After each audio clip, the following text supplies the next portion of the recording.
Asylum seekers in the North Country now being sent back to the United States. The irregular border crossing at Roxham Road is technically closed, but that's not stopping migrants from coming to the North Country. But now when they cross, rather than being allowed to stay in Canada, most are immediately sent to the nearby official border crossing and turned over to U.S. immigration agents. Catherine Huntley back at Roxham Road today and continues our coverage of this unfolding international story. Here in Plattsburgh, migrants continue to come up on buses from New York City. Taxi drivers we spoke to say fewer are coming by the day, but they still are, hoping they'll be able to claim refugee status in Canada.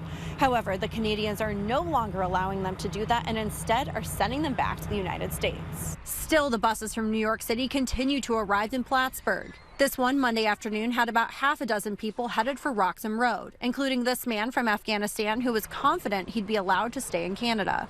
I can explain my situation.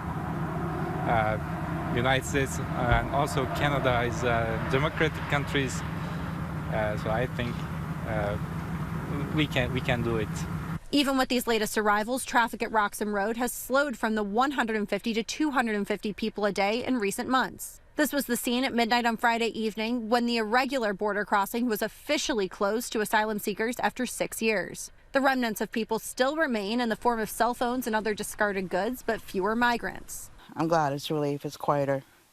And now we can sleep at night, and I don't have to worry about traffic with my dogs. Melissa Bishaw lives down the street from Roxham Road. She's noticed the sudden decline in traffic on her road. Well, there's been a few cars coming up and down.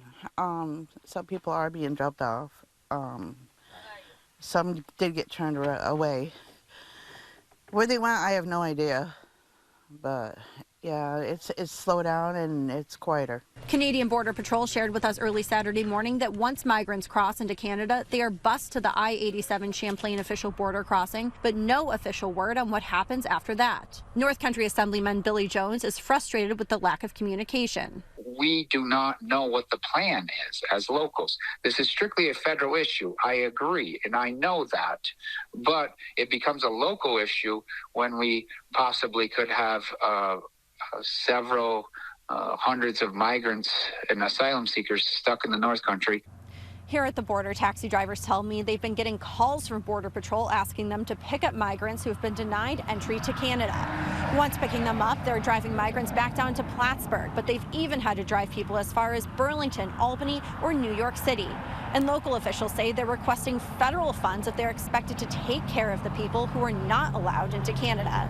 In Champlain, Catherine Huntley, Channel 3 News. Catherine, thanks. We asked Congresswoman Elise Stefanik if there should be federal aid coming to northern communities who might have to support the asylum seekers.